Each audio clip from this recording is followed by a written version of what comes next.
Hello friends, this is the last video of your chapter 3 class 10th, which is the topic here that method to prevention corrosion. अब corrosion को prevent करने के method. The rusting of iron can be prevented by painting, oiling, greasing, galvanizing, chrome plating, anodizing और making एलोज. कि iron की rusting को हम किस किस मेथड से प्रोटेक्ट कर सकते हैं? पेंटिंग करके, ऑयलिंग करके, ग्रीजिंग करके, गैल्वेनाइजिंग के अकॉर्डिंग, क्रोम प्लेटिंग के अकॉर्डिंग, एनाडाइजिंग करके या फिर एलोय के अकॉर्डिंग. उसके बाद एक टर्म है गैल्वेनाइजेशन. गैल्वेनाइजेशन चैप्टर 1 में भी करके आए हैं. It is a method of protecting steel and iron.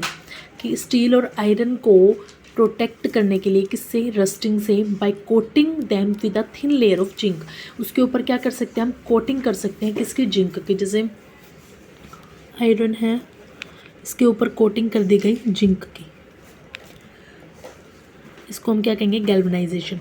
दो नंबर का है ये. डेफिनेशन आ सकती है. तो गैल्वेनाइजेशन क्या है? एक मेथड है प्रोटेक्ट करने का स्टील या आयरन को. किससे? रस्टिंग से प्रोटेक्ट करने के लिए क्या करके? उसके ऊपर कोटिंग करके with the thin layer of zinc. उसके बाद नेक्स्ट है स्टेनलेस स्टील. स्टेनलेस स्टील क्या है? When the iron is mixed with निकल एंड क्रोमियम.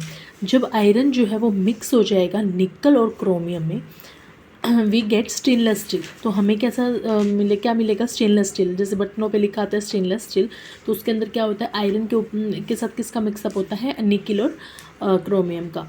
वो क्या होते हैं? हार्ड होते हैं एंड डज नॉट रस्ट, और उसके ऊपर फिर रस्टिंग नहीं होती है. तो ये है स्टेनलेस स्टील. उसके बाद नेक्स्ट है N alloy. N alloy is a homogeneous mixture. Homogeneous मतलब सेम मिक्सचर ऑफ 2 और मोर मेटल, जिसके अंदर क्या हो? 2 या 2 से ज़्यादा मेटल यूज़ हो. क्योंकि होमोजीनियस है तो सेम होंगे already. And alloy is a homogeneous mixture of 2 और मोर मेटल्स और अ मेटल और अ नॉन मेटल. या तो 2 या 2 से ज़्यादा मेटल या फिर मेटल के साथ किसका मिक्सअप होगा? नॉन मेटल का. वो क्या होगा? एलॉय होगा. उसके बाद amalgam. If one of the metal is mercury, then the alloy is known as amalgam. अगर एक मेटल जो रिएक्शन में है वो अगर मरकरी है तो उस एलोय को हम क्या कहेंगे? अमलगम. तो मरकरी अगर मेटल यूज़ हो रहा है तो उस एलोय को हम क्या कह रहे हैं? अमलगम. उसके बाद ब्रास. ब्रास क्या है? An alloy of copper and zinc. मतलब ब्रास के अंदर किस किस का मिक्सअप है? कॉपर एंड जिंक का. उसके बाद ब्रोंज. ब्रोंज के अंदर किस किस का है? कॉपर एंड टीन का, Cu एंड Sn का. ठीक है. सोल्डर. सोल्डर के अंदर किसका है? लेड एंड टीन का, Pb एंड Sn. और कॉपर और जिंक के अंदर हो गया Cu and Zn.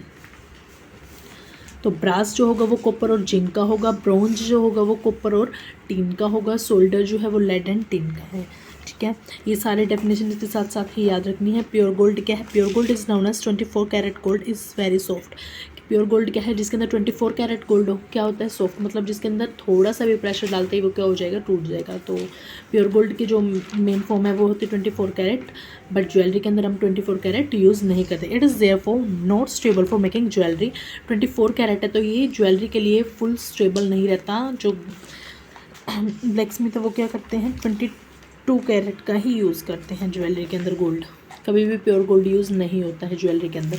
It is alloyed with silver और copper two make it hard. तो इसके अंदर किसका मिक्सअप होता है? सिल्वर और कॉपर का. सिल्वर और कॉपर के मिक्सअप से ही क्या करते हैं? इसको हार्ड बनाते हैं. नेक्स्ट जो डेफिनेशन है वो है एनाडाइजिंग. एनाडाइजिंग क्या है? It is the process of forming a thick oxide layer of aluminium. Anodising क्या है? एक प्रोसेस है थिक ऑक्साइड लेयर बनाने की. किसकी? एल्यूमिनियम की. एल्यूमिनियम की थिक ऑक्साइड लेयर बनाने की एक प्रोसेस है. Aluminium develops a thin oxide layer when expose to air.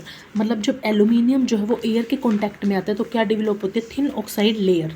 जैसे ही एल्यूमिनियम एयर के कॉन्टैक्ट में आता है तो क्या डिवेलप होती है? एक थिन ऑक्साइड लेयर डिवेलप होती है. This aluminium oxide coat makes it resistant to further corrosion. और ये जो एल्यूमिनियम ऑक्साइड जो है जिसने एयर के साथ रिएक्ट किया, जिससे थिक ऑक्साइड लेयर बनी, वो क्या करेगी? रेजिस्टेंट करेगी, रोकेगी कोरोजन होने से. ठीक है. तो ये एनाडाइजिंग का काम था. उसके बाद लास्ट है एम्फोटर्फिक ऑक्साइड. एम्फोटरिक ऑक्साइड क्या कहती है?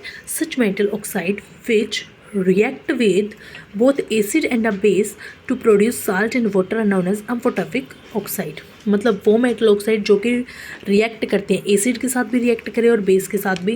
क्यों? क्या प्रोड्यूस करेगी? वो साल्ट और वाटर. उसको हम क्या कहते हैं? एम्फोटेरिक ऑक्साइड कहते हैं. मतलब जो मेटल ऑक्साइड है